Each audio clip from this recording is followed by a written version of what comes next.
excited for today because today is Good Friday. And I don't know if any of you know this, but Good Friday is a very important day. Good Friday is obviously a day that you get off from school and work, but it's also more important than that. It's a day when we celebrate, and this is going to sound weird, but we celebrate a man who died.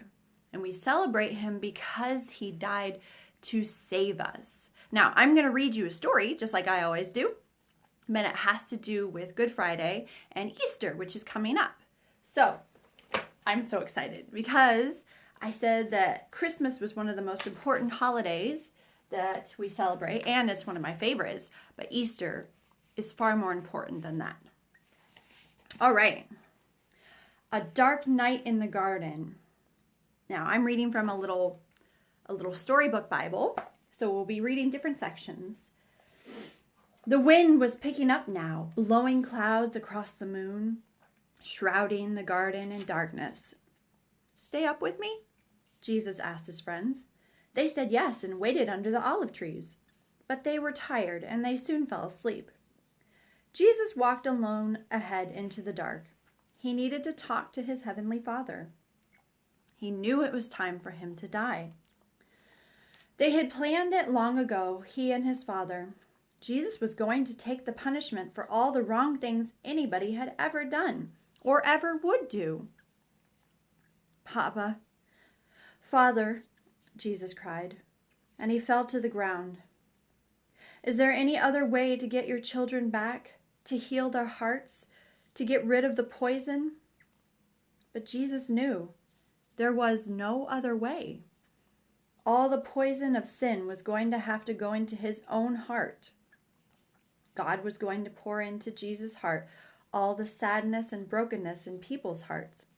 He was going to pour into Jesus' body all the sickness in people's bodies. God was going to have to blame his Son for everything that had gone wrong. It would crush Jesus. So here's the picture. Jesus is back here. He's praying. And then there's his disciples that fell asleep.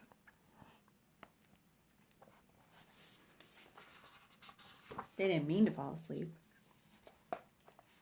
But there was something else, something even more horrible. When people ran away from God, they lost God. It was what happened when they ran away. Not being close to God was like a punishment. Jesus was going to take that punishment. Jesus knew what that meant. He was going to lose his Father. And that, Jesus knew, would break his heart in two. Violent sobs shook Jesus' whole body. Then Jesus was quiet, like a lamb. "I trust you, Papa," he said. "Whatever you say, I will do."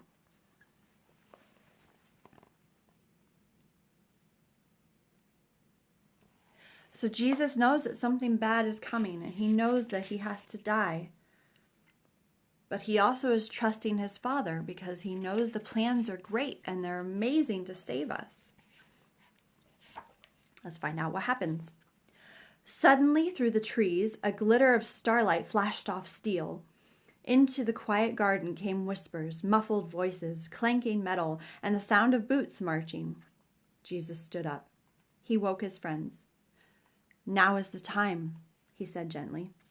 "Everything that was written about me, what God has been telling his people all through the long years, it's all coming true." And into the night, with their burning torches and lanterns and swords and clubs and armor,